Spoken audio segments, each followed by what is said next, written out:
Things that some of my colleagues started. Were you when you got to Ashdod, were you at any point incarcerated in a jail? And at what point were you taken to Ben Gurion Airport and put on a plane out of the country?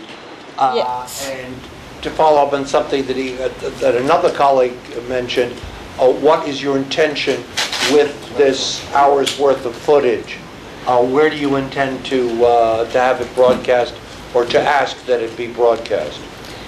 I'm making it available to the world, and hopefully investigators will be able to even analyze and figure out lots of information that are not available anywhere else.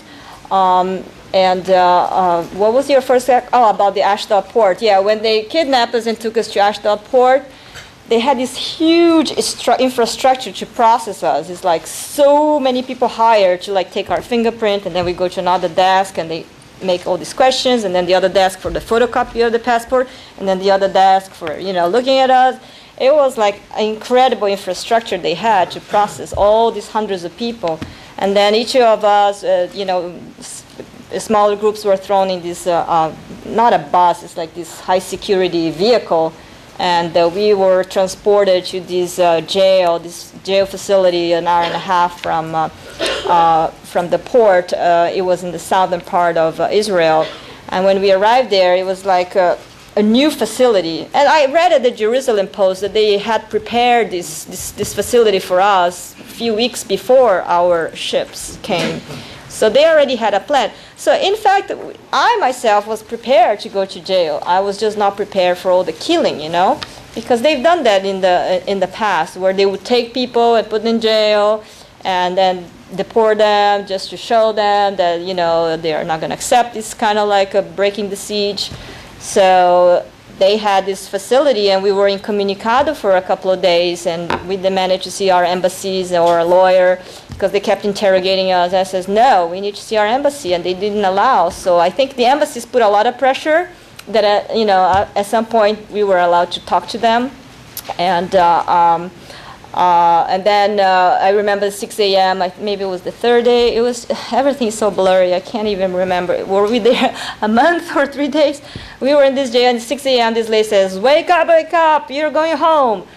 And we're okay, so now we're all gonna get deported. But they sent us on these buses to Ben Gurion Tel Aviv airport.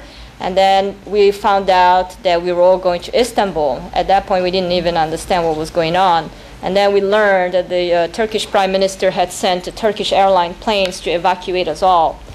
But that was another huge saga, because the Prime Minister of Turkey had declared that no airplane was going to take off until everybody was returned to, to the airport.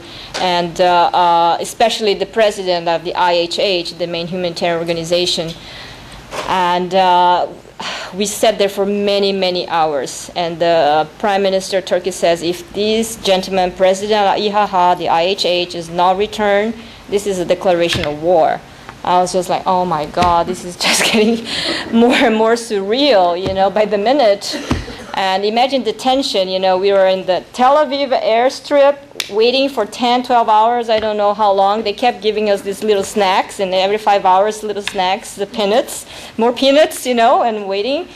I was like, what about if this guy is getting interrogated and tortured? And I don't know. What about if the guy is really injured and they're not going to return this gentleman, But then, in the middle of the night, I don't know, maybe 2 a.m., 1 a.m., he arrived. And I was like, oh my God, we're all going to take off. Did you find the footage in sending them from the ship, or did you keep it on yourself? Yeah, no, it was kept. For all those days? Yeah. No one checked? Yeah, it was kept. No, they confiscated one. They found one chip. Yeah. Or any of the laptops or any, we were told by somebody at the UN that there's negotiations and you've gotten something back, and I just wanted to, okay, that one, and then I have a second question, shoot together so that we swing.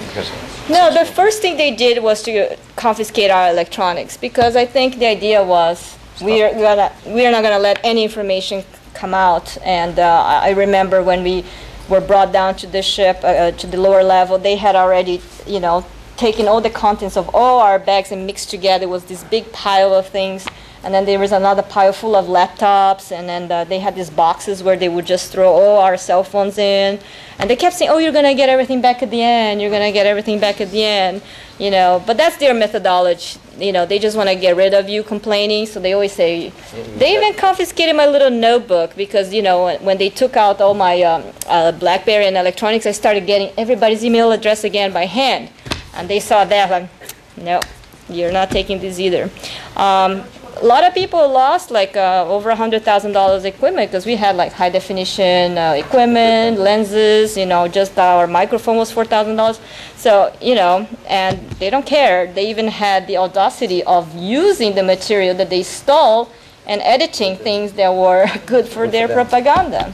Yeah, the other part of the question is, if Israel claims it's going to do an investigation, how do they get your testimony? Yeah. It's an absurd, you know. A criminal investigating his own crime is just an absurd. Are you willing to testify? I'll testify knowing that I was just so dazed and confused, and I'm not going to give any technical information. I'm not going to give any time accuracy information because I can't remember. It was just a big blur. And the little notes that I tried to take to keep things like in my head, they confiscate even that, you know. So all I have is like this hodgepodge of craziness that we all witnessed.